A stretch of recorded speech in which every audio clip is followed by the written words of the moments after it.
first heard it, you were like, come on, that's conspiracy. Because, I mean, who names something Agenda 21? I mean, when I flew into the Seattle airport one night, and the Department of Homeland Security actually paints their helicopters, I'm not kidding, black. And I'm like, come on, guys. Really, you've got actual black helicopters. So I didn't believe it. And we started doing our research, and it's so overwhelmingly out in the open. You can't believe that nobody else is looking. For everyone here tonight not familiar with Agenda 21, I would suggest that this is the beginning of your learning curve, not the end. Good evening. I'm Rosa Corey. I'm the Executive Director of the Post-Sustainability Institute. And I'm glad to be here tonight. It's an important night because we're drawing something out of the shadows. And it's important to talk about it. It's not a conspiracy theory. It's a conspiracy fact. This is Agenda 21. This is the United Nations plan. It's a 300-page, 40-chapter plan. And ICLEI was created in 1990 prior to this plan's adoption to implement United Nations Agenda 21, Sustainable Development worldwide. Sustainable development is a term that was defined by the United Nations, and all of these terms come out of the United Nations. Smart growth is part of the United Nations Agenda 21. Your general plan elements are designed in accordance with United Nations Agenda 21 principles. The plan restricts your choices, it limits your ability to govern yourself, and it takes away your freedom. This seems like a rhetorical statement, but it really is not. This is actually what this plan does. And using the cover of environmental concern, our private property rights and our civil rights have been diminished, and they will continue to be so unless we call a halt to it. ICLEI is the International Council for Local Environmental Initiatives, but it changed its name so that you wouldn't know that it's international. It seems like all of these things seem like they sound so good. Sustainable development, green, vibrant, walkable, bikeable. You know, how could you be against that? But really, when you know about this plan, it is really very serious. Did you know that there's regional plans all across the nation right now that are being rolled out that are all exactly the same? They're all in alignment with the principles of UN Agenda 21. And ICLEI is their agent. An NGO is an affiliate of the United Nations. That's what that means. They're not part of this government. They're outside, coming from outside of our nation. And they don't have the best interests of Americans at heart. What they're going for is 11 regions in North America, not states, not our 50 states, 11 regions. They will be appointing people to do the planning and the running and the operation of those regions through the United Nations. The International Council of Local Environment is an oxymoron to me. What does the International Council have to do with our local environment? On the ICLEI website, it says 200 local governments from 43 countries convened at our inaugural conference, the World Congress of Local Governments for Sustainable Future at the United Nations in New York. I think there's a connection. Wouldn't you agree, Mr. Mora? I am patently against ICLEI and Agenda 21, and I urge the city, as a resident, to withdraw your membership. That's not to say give up your green programs.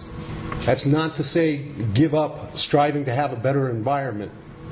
But disconnect from this organization. It is not good, folks. This isn't about green. Green is just the guise.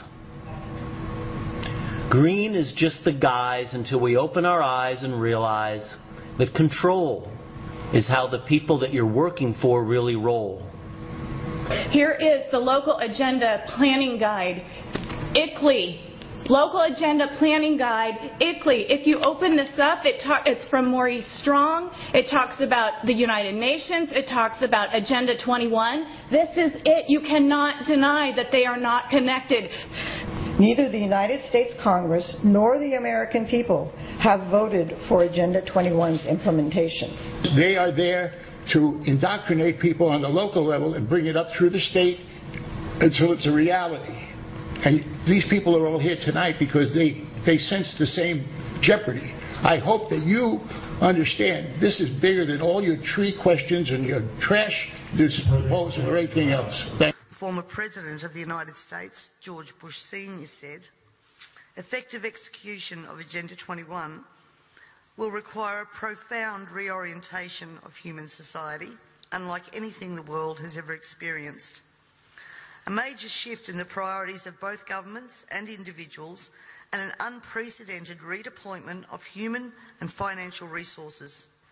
Dixie Ray, former Washington State Governor and Assistant Secretary for Oceans and International Environmental and Scientific Affairs, stated, Agenda 21 seeks to establish a mechanism for transferring the wealth from citizens to the third world. Fear of environmental crisis would be used to create a world government and UN central direction.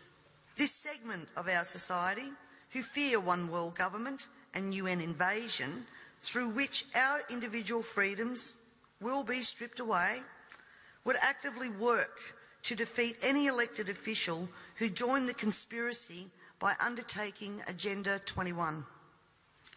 So we will call our process something else. We will call it comprehensive planning or growth management or smart growth. We ended up with sustainable development. Find a little red dot or a little blue dot on their mailbox, and they wonder what the little red dot and blue dot is. Well, it's marking your mailbox by the government, so when foreign troops come in here on us after martial law, but if you have a blue dot, they take you to the FEMA camps being built by Halliburton right now to house 50 million Americans. They're building enough concentration camps in America by Halliburton. So I'm going to tell all of you, if you have not bought ammunition, if you have not bought guns, go get them now. Go get them now. Would you like to see all the executive orders that have been put into place to take over our nation, to have complete control over us, to take away our rights, round us up, and put us where they want us? Here we go.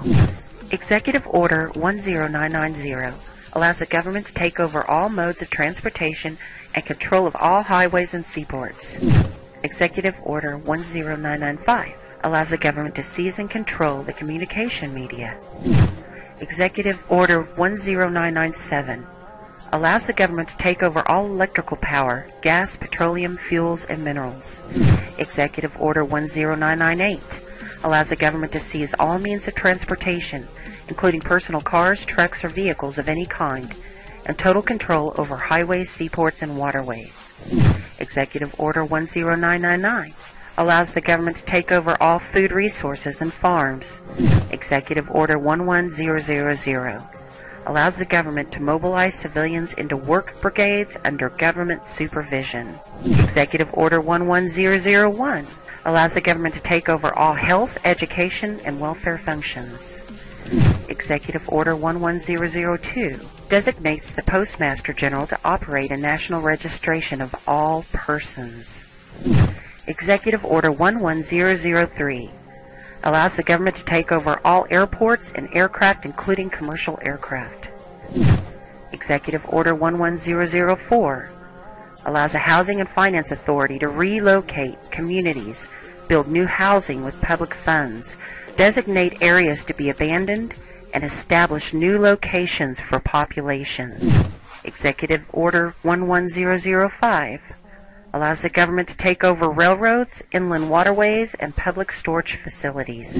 Executive Order 11051 specifies the responsibility of the Office of Emergency Planning and gives authorization to put all executive orders into effect in times of increased international tensions and economic or financial crisis.